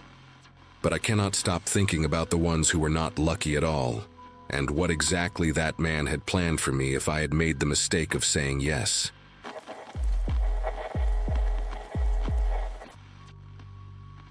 A long drive with my friend Mark had seemed like the clean break I needed that year. I'd just left a job that had drained me to the bone, and he was moving across the country for a new position, so I offered to ride along and help with the haul. By the time we reached that rural rest area, the kind of place that felt forgotten by most maps, our conversations had thinned into tired rambling. The air outside carried this strange stillness, like everything was holding its breath. A single SUV sat a few spaces down, engine humming softly. Inside it, a guy leaned toward the woman in the passenger seat, speaking low, his jaw moving with this sharp precision that felt confrontational even from a distance. The woman didn't react at all. She stared straight ahead, eyes wide, the kind of stiffness that made her look carved out of wax. Mark muttered something about needing to pee before he passed out, so we headed toward the building. The restroom lights flickered with that sickly yellow tint that shows every crack in the tiles. I remember washing my hands and feeling this weird pressure in my chest, a sense that something was happening outside while we weren't looking. When we walked back out, the night felt slightly different, like it had shifted a few degrees somehow. The SUV wasn't where we'd left it. It had rolled forward and angled itself right across the exit lane, like it was waiting for us. The woman inside had turned her head toward us now, and the expression on her face didn't match the stillness from before. It had this frozen, terrified quality, like she wanted to scream but couldn't make a sound. As we approached my car, the guy in the SUV didn't even glance our way. He was talking on speakerphone, his voice suddenly casual, almost cheerful. The words didn't fit the moment. "Yeah, we'll keep things quiet. No one needs to know anything yet." His tone had that unsettling confidence some people get when they believe they're in complete control of a situation. Mark shot me a look, the kind where concern fills in the blanks without either of us needing to say anything. The woman's eyes tracked us, and I swear there was a pleading glint there, something desperate trying to reach out past the glass. I felt my throat tighten because I didn't know whether to help, run, or pretend none of it was happening. We left quickly, driving in silence for a good 30 minutes before either of us could piece together words. The plan had been to push through until dawn, but neither of us had the energy, so we pulled into a roadside motel that looked worn but open. The kind with a buzzing vacancy sign and a parking lot lit by tired floodlights. While Mark checked us in, I glanced around the lot, trying to shake the lingering tension from the rest area. For a moment, it worked, until a familiar shape rolled quietly past the road and into the lot. The same SUV, lights off, slow enough that it barely seemed to move. My chest tightened again, and every instinct screamed that this wasn't coincidence. The vehicle settled near the far corner as if trying not to draw attention, though the darkness surrounding it made the intention obvious. Something was following us, and we still didn't understand why. We got to our room and locked the door immediately, both of us pretending not to be as rattled as we were. The place had that typical roadside layout, two thin rooms sharing one flimsy wall that you could probably punch through if you were angry enough. Mark tried to play it cool, flipping through channels like noise alone could anchor us back to normal. I remember standing near the window, staring at the parking lot through the slit of the curtain. The SUV was still there, engine off. No movement inside. Just a dark outline waiting in the corner like it belonged to the shadows. I kept thinking about the woman's face from earlier, the way her eyes had locked onto mine, wide and silent, begging without a voice. That image clung to me harder than anything the man had said. Sometime after midnight, the tapping started. Soft at first, so quiet I thought it was just the building settling or maybe a tree brushing against the siding. But it came again. 3 light taps, spaced evenly, almost intentional. Mark muted the TV immediately. We both stared at the wall between our room and the next, the one that felt too thin to be a barrier against anything serious. The tapping repeated, a little firmer, like someone testing how much pressure they could use before drawing attention. I whispered Mark's name, but he didn't answer. He just walked toward the wall with that cautious, slow step, like he expected it to move or crack open. Then came a sound that didn't fit tapping at all. A muffled shuffle, something dragging softly against the carpeted floor just on the other side. We didn't want to call the front desk at first. It felt dramatic, like maybe we were overreacting to a long day and too little sleep. But then a new sound cut through any doubt, a low, strained exhale, the kind someone makes when they're forcing themselves to stay quiet. That was enough to send Mark reaching for his phone. While he dialed, I stepped back from the wall, feeling this weird sense that someone was mirroring my movements just inches away. Dispatch said they'd send a patrol, and while Mark explained the situation, I kept watching the window, half expecting to see the SUV pull right up to our door. Instead, the parking lot stayed still, unnervingly still, as if the whole world had paused while something in the next room tried not to be heard. 10 minutes later, someone knocked on our door, but it wasn't law enforcement. It was softer, slower, the same rhythm as the tapping earlier. Mark and I didn't move. We just stared at each other, stuck in that moment where you're afraid even to breathe too loudly. Whoever was outside didn't knock again.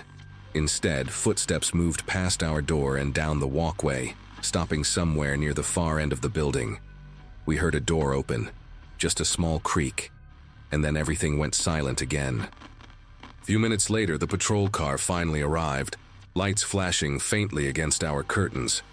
Relief washed over me, but only for a second because I suddenly realized I had no idea who or what the officers were about to find on the other side of that wall. The officers knocked on the room next to ours, announcing themselves. No answer. They knocked again, louder this time, and the whole mood of the night shifted. You could hear it in the air, the tension, the expectation. One officer tried the handle and the door pushed open without resistance. Mark and I stepped closer, watching from our doorway even though we knew we shouldn't. The room was empty, completely empty. Bed untouched, lights off, no luggage, no signs anyone had settled in at all. What got me wasn't the emptiness. It was the lingering scent of cheap cologne mixed with something metallic, something sharp, like someone had just left in a hurry. The officers exchanged a quick look, the kind that says we're not writing this off as nothing. They did a sweep of the walkway, checking doors and corners. But whoever had been in there, or whatever, was gone without a trace. When they came to talk to us, the desk clerk appeared too, stepping quietly into the hallway. He was an older guy with a nervous habit of rubbing his thumb across the side of his palm. He listened as we explained the SUV, the tapping, everything.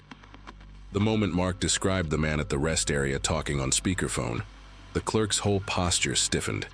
He lowered his voice and said something that made every hair on my body lift. If it's the same man I think it is. He's stayed here before. Never under the same name. Always checks in late, always with a woman, and she never speaks. Not once. His eyes shifted toward the officers like he regretted saying it out loud. The officers didn't dismiss him. They wrote everything down, including the SUV's description, though part of me could tell they already sensed how slippery this situation might be. Eventually, the patrol car left to scan the nearby roads, and the clerk insisted we move to a room near the front desk for the rest of the night. He handed us a new key card with this slow, deliberate caution, like he was afraid the man might appear behind us at any second. Mark grabbed our bags and we followed the clerk down the walkway, glancing over the railing toward the parking lot every few steps. The SUV was gone. No engine hum, no lights, no silhouette lurking in the dark corner where it had been earlier. The space where it sat looked wrong in a way I can't explain, like the asphalt itself felt relieved to be rid of it. We tried to sleep, but every sound, pipes ticking, cars passing on the highway, the thud of someone closing their door, kept pulling us back into that night's dread. I kept imagining that woman, the way she looked at us, like she had one last chance to reach someone before disappearing for good. By morning, the officers still hadn't located the SUV or anything matching the clerk's past encounters. We checked out quickly, thanking the clerk, who just nodded like this sort of thing haunted him more often than he wanted to admit. As we drove away, sunlight cut through the lingering fog, making everything look harmless again. But I couldn't shake the picture in my mind. That woman in the passenger seat, eyes locked onto mine, silently begging for something I couldn't give. Mark and I barely spoke for the next few hours, and when we finally did, neither of us tried to make sense of what happened. Whatever that man was involved in, whoever that woman was, they vanished as quickly as they appeared. The only concrete resolution we ever got was knowing we'd left that motel alive, and that sometimes the scariest things aren't supernatural at all. They're just people moving quietly through the cracks of the world, hoping no one notices.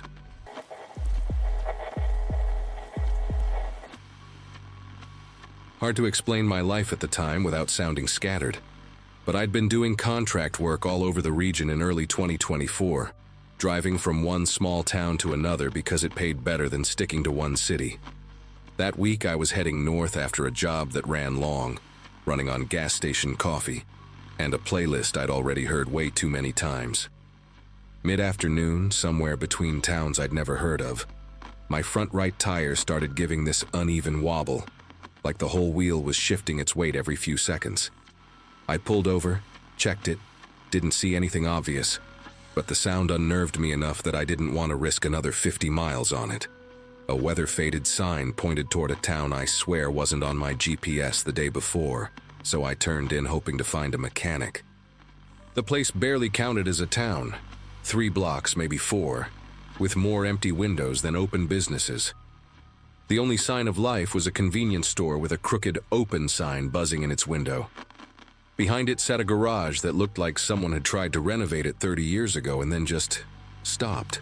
A single metal bay door was half open, and inside stood a tall guy in a stained gray coverall, sleeves tied around his waist. His name patch had peeled away, leaving only the outline.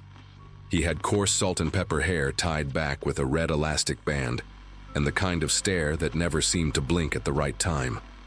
When I explained the tire issue, he nodded slowly and said he needed to bring the car into the closed bay for safety, then gave this odd cough laugh as if he'd said something funny only he understood. I tried insisting that I could just wait outside, but he shook his head and pointed me toward a door beside the garage marked "Customers." The latch was removed, just a smooth metal plate where one should have been. He opened it with a key from his pocket and told me it would only take a little while. The room inside felt wrong the moment I stepped in. Not dangerous, just trapped. The windows were boarded from the inside with mismatched planks, some nailed in diagonals like someone was trying to keep things out, or in.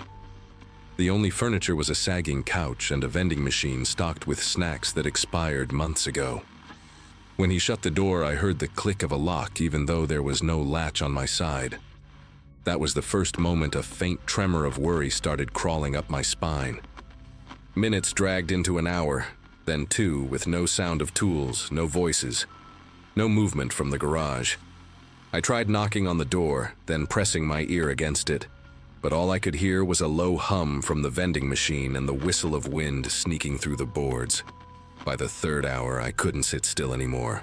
I started searching the walls and found a small storage door tucked behind the vending machine, the bottom corner warped as if someone had kicked it once and lost. Bracing all my weight, I pushed until the wood groaned and snapped inward. The gap led to a narrow storage corridor, dimly lit by a single bulb dangling from a frayed cord. At the end of it, a doorway opened into the back of the garage, and that's when I saw my car, parked exactly where I'd left it, completely untouched. Next to it were plastic bins stacked in neat columns, each filled with items that didn't belong together: backpacks, jackets, travel toiletries, even a baby's shoe. All of it arranged like someone was collecting pieces of people who never came back. Up close, the bins were even worse. One was filled with loose chargers and phones with cracked screens, another with random pieces of luggage tags and keychains, and a third had a mix of sunglasses, half-used travel-size shampoo bottles, and a single license plate bent like someone had tried to fold it in half. There were no labels, No attempt to sort by owner, just piles of life fragments stripped of context. I recognized the brand of a travel mug I'd seen in truck stops 100 times, and for a second, I pictured people I didn't know standing at gas stations, holding those same mugs, on trips they probably never finished. The air smelled like old oil and something faintly metallic, like blood that had been cleaned up weeks ago but never fully left. My own car sitting there untouched made everything worse. Whatever this guy was doing, it didn't involve repairs. I backed away slowly, trying to keep my footsteps quiet on the concrete. That dangling bulb above me swayed slightly, even though the air felt still, making the shadows jump across the bins like they were breathing. From somewhere in the garage, beyond my line of sight, I heard a faint scraping sound like metal dragging briefly across the floor and then stopping. Instinct made me reach for my keys, and I realized they weren't in my pocket. They were with the mechanic. My backpack wasn't with me either. I'd left it in the car. That detail hit harder than I expected. I suddenly understood how easy it would be for someone to strip away a person's identity out here. Take their car, their bag, their phone, and they'd become nothing but an entry on a missing persons list months later, if that. The corridor branched to the left, away from the open area, toward what looked like a side door with a small wired glass window. I moved toward it, counting each step just to give my brain something to hold on to. The window had been painted over from the inside, but at the edges the paint had chipped enough for thin streaks of daylight to leak through. I pressed my ear against the metal door and heard distant traffic, the faint roar of cars passing at highway speed. That sound snapped a decision into place. If I could get out that door, I didn't care about the car anymore. I could get help, or at least distance. The knob resisted at first, but when I leaned my shoulder into it, the old metal frame shuddered, and the latch gave just enough that I could slip through into the harsh, late afternoon light. Behind the building, weeds grew up through cracked asphalt, and the back lot stretched out to a scrubby patch of grass that ended near the highway embankment. No other cars were parked back there. No tow trucks, no sign of anyone else. The main road through the town wrapped around the front, but from where I stood, the street felt miles away. My pulse hammered in my ears as I cut through the weeds, ducking low in case the mechanic stepped outside. I didn't run at first. I walked as quickly as I could without drawing attention, trying not to trip over a half-buried muffler or the skeleton of an old tire. When I reached the edge of the embankment and saw the highway below, the sound of rushing cars felt like proof that the world still existed outside this decaying pocket of nowhere. That's when I finally broke into a run, sliding down the dirt slope and stumbling onto the shoulder, sticking my arm out in a desperate attempt to flag someone down. A delivery van was the first vehicle to slow down enough to notice me. The driver, a middle-aged guy with a mesh cap and a sunburned neck, rolled down his window and stared like he was trying to figure out if I was drunk or hurt. I must have looked wild, dust on my clothes, sweat streaking down my face, breathing like I'd sprinted a mile. I told him I needed to get to the next real town, anywhere with a police station. He didn't ask many questions, just jerked his chin toward the passenger seat and said he was heading east.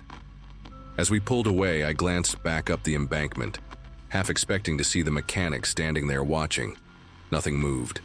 The place looked empty again, like a set someone forgot to tear down after filming. At the police station, the officer on duty listened carefully, but kept giving me this cautious look, like he was trying to sort out whether I was exaggerating or if something genuinely criminal had happened. When I mentioned the bins of other people's belongings, he leaned forward slightly. That was the first sign that he took any of this seriously. He asked for the exact location, but when I tried pulling it up on my phone, the GPS marker bounced around and wouldn't lock onto anything. The officer eventually radioed for someone to check the area while he took my statement, though he warned me that abandoned towns sometimes got used for storage or salvage work. He said it in a way that suggested he didn't fully believe that explanation himself. By nightfall, another officer stepped into the room and quietly told the one interviewing me that the garage was locked up, lights off, and looked recently vacated.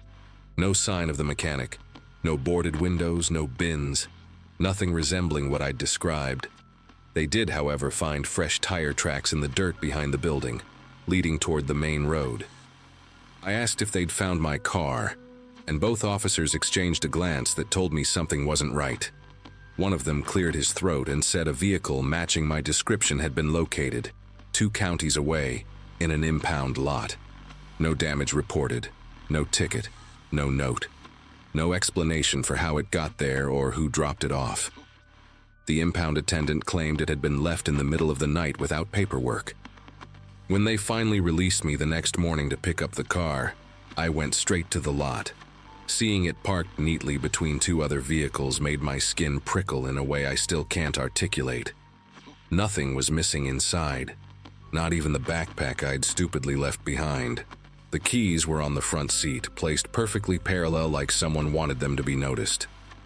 I asked the attendant if cameras had picked up anything the night before, but he shook his head. System had been down for days due to a power issue. I drove away feeling like I'd slipped out of a situation that was meant to go very differently, though I still don't know what the mechanic wanted or why he collected those items.